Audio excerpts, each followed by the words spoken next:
Rust is a very modern language. It's very ergonomic, and there's a really great library for interoperating between Rust and Python called PyO3. And so we kind of made the decision, well, we're going to make this happen. And at the time, like PyO3 existed, there were like definitely other libraries, but at the time we shipped our first release, we were definitely the largest library by like number of downloads.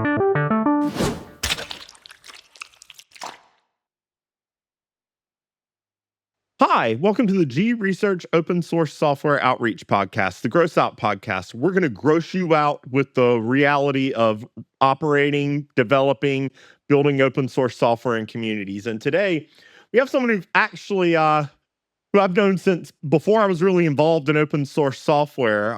My friend Alex Gaynor, who we actually worked, maybe 20 feet away from each other in the office at Rackspace in San Francisco, right around the time I was getting involved in OpenStack. And Alex and Glyph and a few folks there answered all sorts of my stupid Python questions and helped raise me up in the language. So is especially happy to have him here today.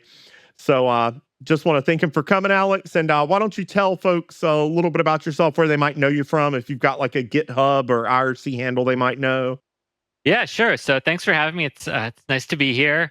So I'm Alex. I have been involved in open source software for more than 15 years now. I think if folks know of my work, it is most likely from one of, I used to be very involved in Django, the Python web framework. I was a core developer there. I was very involved in PyPy and CPython, the kind of reference and high performance Python implementations. And then for the last maybe 10 years at this point or so, my biggest open source work has been around the Python cryptography library and a lot of kind of adjacent stuff in the Rust ecosystem. Yeah, I'd actually forgotten about the fact you worked on PyPy. And to be clear, because I think people pronounce these the same sometimes. We're talking about PyPy, which is, I'm going to say this wrong, is like a bytecode, JIT sort of extra fast Python that only has like half of the standard lib implemented, something like that. It's got the whole standard library, but other than that, you got it. So wait, I thought it wasn't a drop-in replacement. Has that changed since what I last I mean, maybe there was a point in time that was true, but it's, as long as I can remember at least, it's had the full standard library. The things it's been missing is historically it's had kind of, we'll say, middling support for extension modules in Python that are written in C. So lots of third-party modules that you might install from PyPy, the Python package index. Many of them were not supported, or were supported, but were slower, or kind of other limitations like that. That honestly sounds like what 15 years ago me would have translated into what I said. So like I understand why that information is stored in my brain that way. But that's pretty cool. And it actually reminded me, that's actually one of the first open source projects I actually feel like I contributed like a valuable bug to, because I was building PyPy on a local machine I had just bought, like the newest AMD something or other chip had come out, and I was building and it blew up because my chip supported an opcode that PyPy wasn't aware of, and it like had list of. Can you like maybe talk about that? Because I thought that was really cool at the time that PyPy cares about your CPU to that level. Yeah. So one of the maybe grosser is the right way to describe it. Parts of how PyPy works is that to build PyPy itself, it will compile actually its source code to C, and then compile that to assembly with like a regular like C compiler, GCC, or Clang. And to make the garbage collector work, PyPy really wants to know where all of your pointers to like garbage collected memory are. And so like it wants to know like what register might have a pointer, or like where on the stack a pointer might be. And so for many years, the way we did that was we would generate the assembly to like a text file, and then we would parse it and like trace, like, oh, I see the pointer goes there, and then it moves to that register. And so like if you have an instruction that PyPy is not aware of, it's like, well, I can't model the impact on like where my pointers might be. So like I've got to blow up. So yeah, anytime you got sort of a brand new CPU or a new version of your C compiler that took advantage of new instructions, there'd be a round of, oh, we've got to add support for these. And eventually we came up with better techniques for doing this that did not require parsing the assembly. Like that, it's always interesting how like the intersection of like really cool technology and like really weird, like I'm glad someone else is doing that, is like there's a thin line between it, because that sounds super cool and it also sounds like something I would never want to have a part of, because it sounds insanely difficult to have to dig through all of that. Like at, at what point does building something that parses assembly to that level, like it's got to be getting close to like looking like a compiler at some point, which I guess makes sense for a language interpreter. Yeah. I mean, PyPy is full of things that are kind of compiler shaped. I would say like what one of the kind of ethoses of PyPy was always like, can we find like the clever way to solve a problem that will let us do things in a very generic way? So like the theory of PyPy is like, we don't just want to write a fast Python interpreter. We want to write a toolkit that lets you make a fast interpreter for any programming language. And so like another thing I did was I wrote a Ruby implementation on that same framework named Topaz. But when you have this ethos of like, we want to build this thing that's really reusable, really abstract, sometimes like what you end up with is like very clever solutions to problems, and like PyPy is definitely full of the clever solution.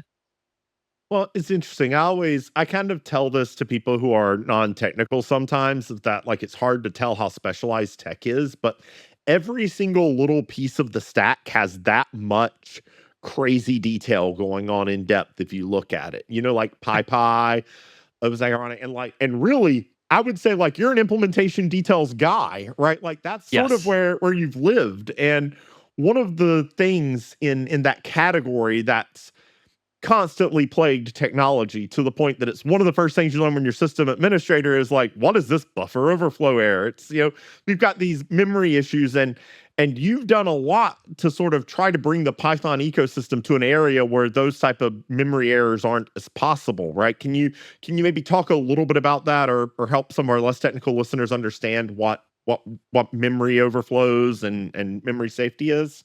Yeah, absolutely. So for probably more than 10 years now, I've been very concerned about a category of security vulnerabilities that are like we call memory unsafety. And these are kind of a family of vulnerabilities that all at their root have to do with how programs manage memory, and specifically how some programming languages kind of make it very easy to make a set of mistakes. So the most common of these is a thing called a buffer overflow, which is basically like, imagine you have a list of 10 items. Like, what should happen if you ask for the 11th item? And like, the answer is clearly like some sort of error, 11th item doesn't exist, something like that. And in programming languages that are memory unsafe, what happens is instead the computer goes, oh, if I pretend this list is 11 items, I'll just give you the item that's where the 11th item would be in memory. And like, it turns out that's somebody else's data, that you're right. Like, this is like not what you ever want. But for kind of historic reasons, that like particularly older computers were slower, and it was kind of thought to be very expensive to always check, do I really have a space for 11 items? Early programming languages did not kind of automatically check for you, like, does an 11th item exist? So that's kind of one of the big sources of memory and safety. The other big one is issue called use after free, which basically means like you told the computer I'm done with this memory, and then you tried to look at it anyways, and instead like the computer is just like, well, I'll just look at that memory, and like, sure, somebody else might be using it for something different now, but like, I don't know if there's memory there. I can tell you what's in that memory. And these are like really, really common security vulnerabilities. So if you think about something like the OpenSSL Heartbleed vulnerability, that is kind of a classic buffer overflow. Many of kind of the vulnerabilities we think about in like iPhones or Androids, particularly the ones that get a lot of attention because they're used against governments or against political dissidents, particularly in other parts of the world. Many of those are due to memory unsafety. just like lots of the vulnerabilities that like kind of we take for granted is happening all the time are because these languages are not safe. And so this is an issue I started caring about, I think, more than 10 years ago. And for me, the solution has always been we just need to make it tractable for people to use languages that are safe by default. That has to be the ethos. And so, So, um, yeah, please. one of the interesting things here is like I think that most people aren't aware of this, but there's a great example of a buffer overflow vulnerability in the mainstream that if you're listening to this podcast, probably flip a coin and half of you have seen it. Would be any speed run of Super Mario World, any speed run of Super Mario Brothers 3, where they're able to get the game to glitch out and just take you to the credits.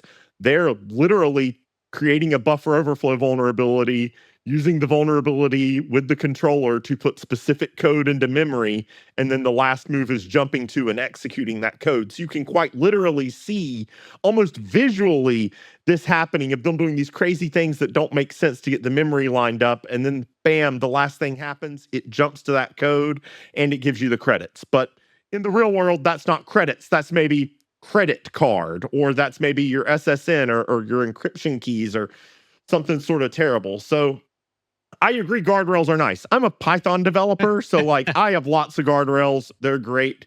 So can you maybe help me understand how the language can build in stuff to help make it difficult or impossible to write this type of bug? Yeah. So Python's a memory safe language, right? If you've got a list and you ask for the 11th item in a 10 item list, you get an index error. You don't get, some random memory.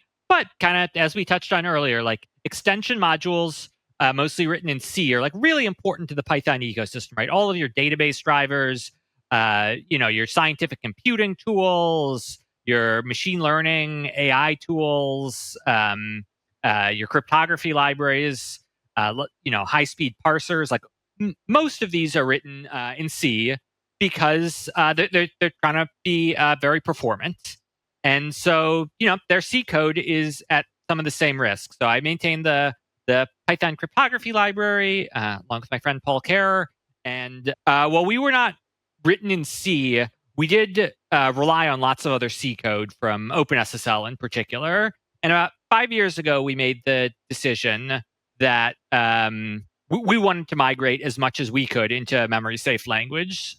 And so we started looking at what would it take to adopt Rust, which we thought was a good fit for kind of a Python extension module because Rust is memory safe. Rust gives us, kind of similar types of performance as you get from something like C.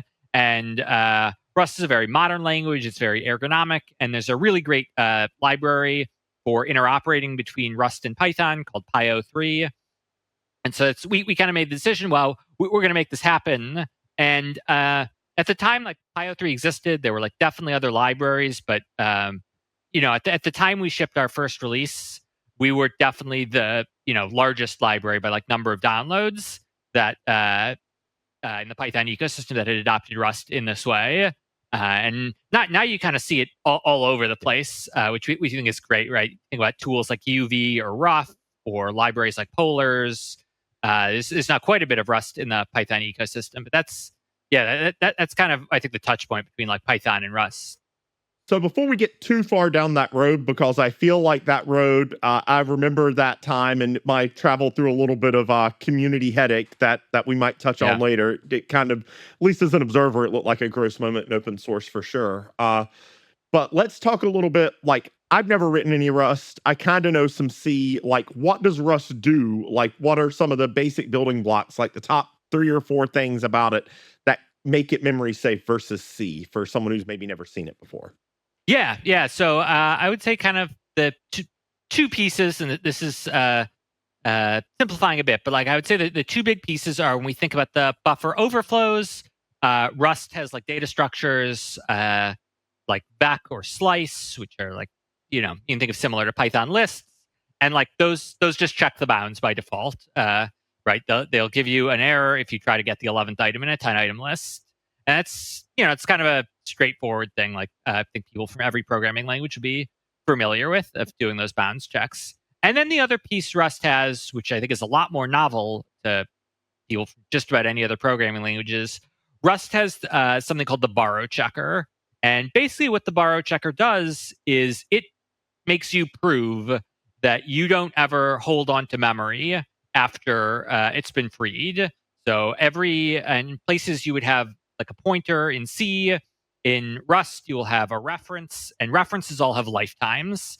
And so the compiler will prove kind of at build time that you never have a reference that lives longer than the thing it's a reference to. And that's kind of what one of Rust's relative novelties. So the compiler itself has built in that sort of check to catch the thing that in C would happen at runtime, where you're trying to go sort of outside your fence, your memory fence. You're reaching outside of it to grab someone else's memory. In Rust, at compile time, it's tracking, and it's like, if I write this code, I'm going to let you do a thing you can't do, and so it blows up before it can even get to the person's system. Right? Is that exactly? Okay.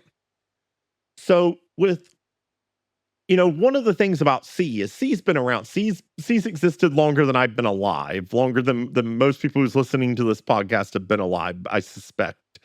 And so it's kind of everywhere. It's ubiquitous, right? Like if you're watching this on a phone, I can't imagine any device in the world that exists that wouldn't have C somewhere in the stack to view or listen to this podcast. Like it's the default that most things are written in, and that means it's supported everywhere. But like Rust is, I don't want to say it's new. It's not new. It's new when looked at through a lens of how old C is.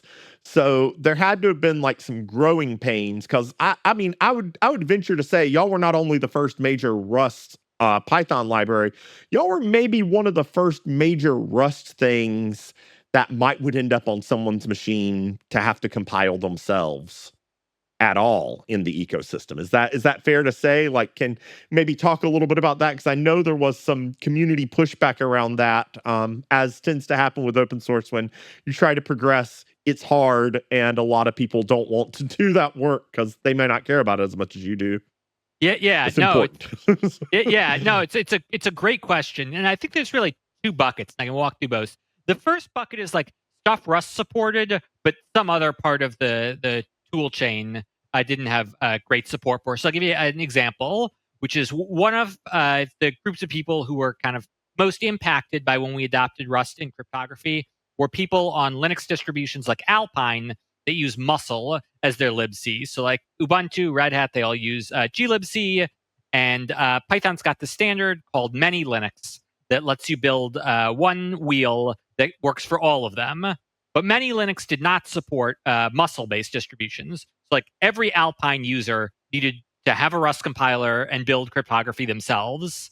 And like, they'd also been building the previous C version themselves, but like you said, everybody's got a C compiler lying around.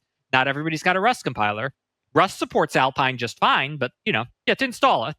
And so one of the things that came out of our work is somebody took the initiative and was like, great, I'm going to write the PEP for official support for Muscle distributions on the Python package index. And now we build, distributions for Muscle for a whole bunch of architectures. And kind of those users also have the positive experience of just getting a pre-built wheel. That's kind of the one side of it. So I want to ask a question there, because that sounds like I see like a fallacy even beyond Muscle in this, because glib versions are not universally compatible depending on how they're compiled, depending on what version you're looking at. So like, it seems like that is maybe a larger problem in the Python ecosystem, even without Rust involved. Like that was a new thing with glibc recently. I can't even remember what it was, but it was if you compiled it in, you kind of had to make sure everything had a new enough glibc version to understand that. It was one of those, I don't want to say it was a flag day migration, because I don't think it was that bad, but as someone who works on Gentoo, it was more visible than usual. Yeah. So the way both Many Linux and Muscle Linux work is they encode a version of either glibc or Muscle that's like kind of the minimum required.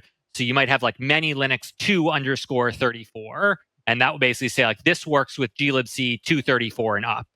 And then to build those, you use frequently older distributions that have older glibcs, and you build there and rely on glibc being backwards compatible. So like people with newer glibcs can work with things built for older glibcs.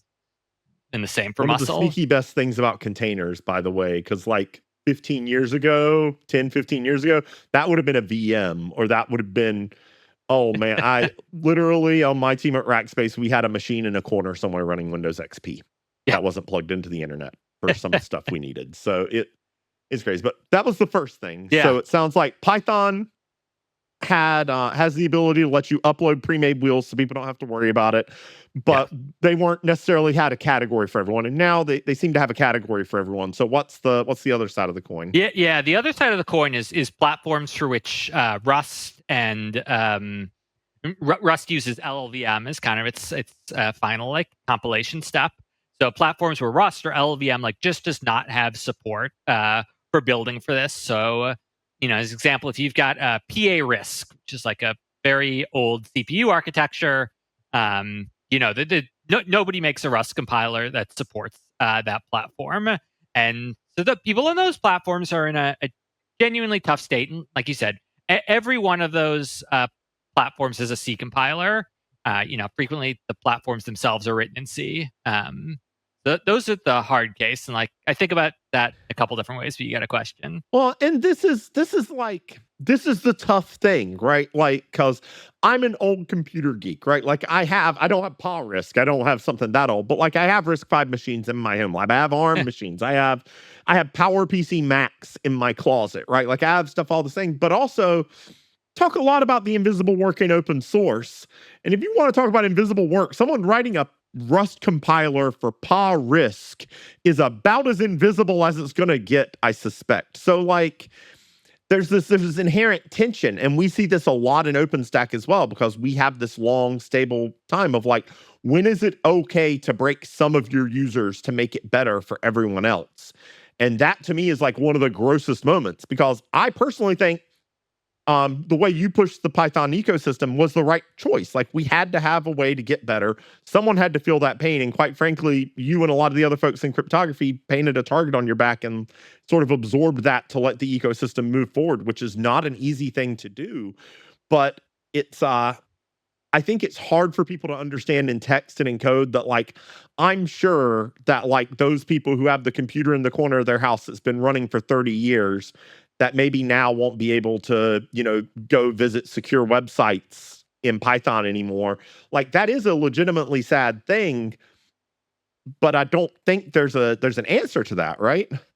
Yeah, I mean it's challenging. My friend Will Woodruff wrote a blog post that whose title is something like "Your architecture was never supported," and the basic idea is like, yeah, like it kind of often like worked by coincidence because everybody has a C compiler, but like if you'd asked me previously, like, hey, do you guys support like insert obscure architecture X? Like my answer would be like, I can't test that. Like there's no GitHub Actions runner for your architecture. Like I have no way of like having any confidence this works. Like no, like I'm not supporting it. Like if it's working for you, I'm happy. But like we would not have said it was supported the other anyway. The other kind of set of these cases I think is quite common is where the platform is actually technically still supported, but like by some commercial vendor, right? Like I'll give you a concrete example, actually. So AIX is an IBM operating system that didn't have Rust support.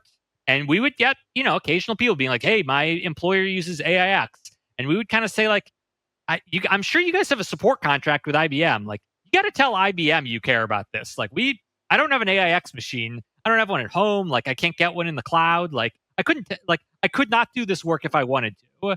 And earlier this year, AIX now's got a landing page. It's like, hey, here's the page for AIX Rust support. Here's how you install it on your AIX. And like on that page in their list of like stuff that will work now, like the Python cryptography library is listed. So like, I mean, I can't prove it, but like it seems like, us being willing to have some pushback and say like, hey, you should tell IBM that you want this, like had an impact. And, not, I'm conscientious. Not every open source project necessarily has the leverage to like do this kind of thing, but like, if you do, like, you should push back and like get the commercial vendors to like care about these things.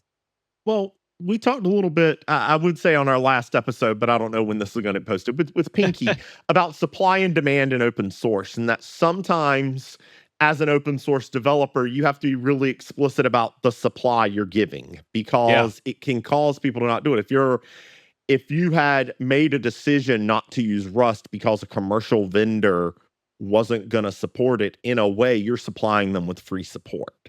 And so what reason would they have to fill in a gap if there's no gap to fill? So it is tough, and sometimes you have to be tactical about it. Sometimes the technologies make the choice for you, which I kind of think was the case in Rust. I don't think there was some, boardroom of people being like, how do we push the ecosystem forward? It was just, hey, this is a solution to the technical problems. So there's one other example of this as well, what you were talking about we don't have to support a platform for it to be supported by someone, is IBM for a long time. I don't want to say it's current. I honestly just don't know. So I don't want to say they do a thing and be wrong. But IBM for a long time would vet OpenStack installations against their mainframe, like S128K, like whatever it's called, architecture. And they would be like, hey, it works, gold star. And I don't run unit tests against that. I didn't even know it existed until I read the blog post about it. So there are lots of cases where this happens. And that actually, I think, is a healthy outcome of the open source ecosystem, not a negative. That's a net positive, even if the bumpy years in between are tough. Yeah, for sure. Like, we release things under like permissive licenses. Like, we want folks to take them. If you can adapt what we've released to be like useful for your platform, that is fantastic. I mean, a thing we're very conscious of is if we cannot possibly provide support for the thing you've made, we're also going to push, people in our issue tracker or IRC or wherever else over to you for support. But yeah, I mean, we release things under a permissive license because we want people to use them in even beyond ways we could have imagined. Well, and like as an open source developer, most people I know who work on open source want you to use their software. They want you to use it. They want you to be happy with it. If you're unhappy with it, if it's a logical, sane reason and not just rah, we want to hear that too, because that's input. That'll make it more valuable. And I've, at least in the OpenStack world, I imagine this is less common at the lower levels, but in the OpenStack world, I've even had someone manage to articulate a problem that I was having, or that someone who paid my salary was having, that maybe I hadn't been able to articulate, or they hadn't been articulating. These people had thought about it more than I had. And that can be super valuable and exciting. But you can't expect someone running a Python library to lift an entire ecosystem up. Like, even in a lot of projects, there's even a little bit of a scramble happening because of the OSU OSL stuff, where the open source lab at Oregon State is kind of in question. And I know for Gentoo, at least, that's where a lot of their weird architecture boxes were racked up.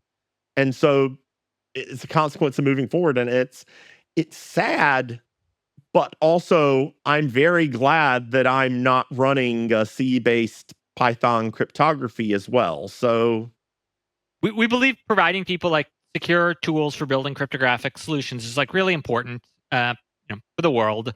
And we want to do that well and responsibly. And there's definitely a trade-off for like, what about a platform that, now doesn't have access to anything, is to con to our mission, but so is shipping something that we think is less secure to everyone, because we're using a tool chain that like fundamentally we know produces more risk, more vulnerabilities. And so like it's a challenging trade-off. We think the best way to get kind of solutions that push the boundaries of what's possible is to try to make things better, and then see where we can create demand for those platforms to have better support. It's a straight example of be the change you want to see, because someone could have forked Pi cryptography when y'all said we're adding Rust. In fact, I suspect if I went and looked, there might be like 3 half-baked forks out there somewhere. Like, it seems like the sort of thing that would make someone upset enough to do it. But, they could have forked it. They could have taken other routes and done it. And this isn't like, there's not some massive open source company saying, do it this way. That's not a conspiracy. It's just, this is the way we're going. And the ecosystem goes with it because it's better. And that can be tough. And, that is sort of the common thread, right, of this podcast, of really a lot of this discussion has been that it's not always a clear path from A to B. We often have to make trade-offs. We often have to, deal with the gross details that happen. So like, is there maybe a specific story or event you might want to share to our users of a gross thing that you had to deal with, and then like the story of how you climbed out of it, so that if someone out there is experiencing their little gross moment right now, throw them a rope. Yeah, for sure. So I think about the first release that we shipped with Rust code. So like, I remember the first release, we made a decision like, actually, there's not going to be any useful functionality in this. We're just testing the build integration. Like we're building a module that does nothing just to make sure the build system works for everybody. So you say smart. That's our friend Jeffrey Thomas was the one who suggested that. So it's all to his credit. But so we cut a release. I think it was a Sunday night. We cut the release. We're volunteer maintainers, so like you do some work on the weekends, and then really we woke up Monday morning to like a very frustrated GitHub thread, like lots of people, like we talked about, on particularly muscle distributions, like we now know are like the most common case, but like people having a lot of frustrations. Hey, my Ansible like build toolchain died. My Jenkins that sets up Twisted doesn't work anymore. Like, lots of use cases, almost all of which where cryptography was like a transitive dependency. It wasn't something they were depending on directly. And like, there was a lot of frustration from those people.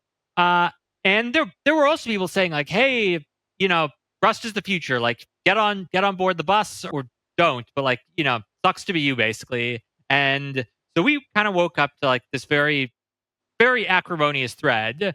And we're trying to do a couple of things, now in the thread. One, we're trying to just like draw out like, all right, what are the actionable pieces here that like we could be using to improve our project? What are the places, we found places error messages were bad. If we lowered our minimum required Rust version by like 2 versions, like we'd get better support for Debians or something. Then there's just kind of like calming everybody down, trying to like communicate, hey, like, here are the things, like, we understand this is a real frustration. Like, here are the things we're trying to do. But also, like, hey, we appreciate the folks who are speaking up for Rust, but like, stop being so hostile. Like, like, we agree. We think this is the future. Like, we want everyone to get on board, but like, we don't think being acrimonious is like gonna get us where we want. So like, everybody, like, please be nice. And also, like, some of the people with like your PA risks, like, we probably are not going to have a solution for you. Like, we're going to focus on all the other things. And years later, I discovered this guy who does crisis communication named Peter Sandman, who's got this like website with all his advice about like crisis communications and like how to talk to people at risk and things like that. And like, I wish I had known kind of all the stuff he writes about then, because like he has lots of really good advice for like how to respond when people are upset at you and you think the thing they're upset about is like they should be less upset than they are. But just telling people be less upset is like 0%. You tell them calm down. Just repeat it multiple times, and then you just see the calm go right through them. It's amazing. That's actually. I'm glad you said that. I usually don't ask questions. Usually is we're over at this point. But I was going to ask you with this particular one. I think it's a situation we see happen a lot, where like GitHub threads get brigaded is kind of the word I'll use, where like it's not someone naturally having an issue with this project. It's the issue gets linked somewhere and people click on it. So like if you're talking to someone out there who just opened up a GitHub issue because their distribution is broken, because someone introduced, I don't know, iron oxide of some kind to their build system, like, what would be like the piece of advice you would say, not to the developer, but to the person who's like sitting there about to be on their keyboard to like keep in mind? Yeah, I mean, if you're the person in that position filing that issue, like, I think the things I would tell you are like overwhelming odds. Like, this is nobody intended to break you. This is like an unintended consequence of something they did intend to do. Clear steps for just like, what is the context in which you're experiencing the breakage? Like, as a maintainer, there's like one of the most frustrating things is like you get a bug, somebody who's clearly frustrated is like, obviously your whole package is broken. And you're like, I do 5 million downloads a day. Like, you have not given me the right. Like, I'm hearing from one person out of 5 million, like, there's something about your environment. But like, if you don't tell me what it is about your environment, it's going to be really hard for me to say anything other than like, please give me more details. So like, if you provide that context up front of like what might be different about your machine from everybody else's machine, that goes a really long way. Well, Alex, I do thank you as someone who's, like I said, you sort of helped me out getting into the Python ecosystem, and you've blazed the trail for sort of this new technology to have room and have space. And really, I use ripgrep every day. I use stuff that's written in Rust all the time. Heck, I have one of the people working on polars on here. And so, like, I know that the rise of the Rust ecosystem, y'all felt a lot of the tooling pain to help us get there. And so I appreciate that. And, if you're out there and you're kind of going through it right now, you will get out the other side. You're going to get it figured out, we promise. But for now, I just want to say thank you to G Research for giving me the opportunity to have conversations with folks like Alex and talk to them about really interesting open source things. But on behalf of our guest, Alex, producer Ben, everyone at Gross, I want to thank you for your time. This has been the Gross Out Podcast. Thank you.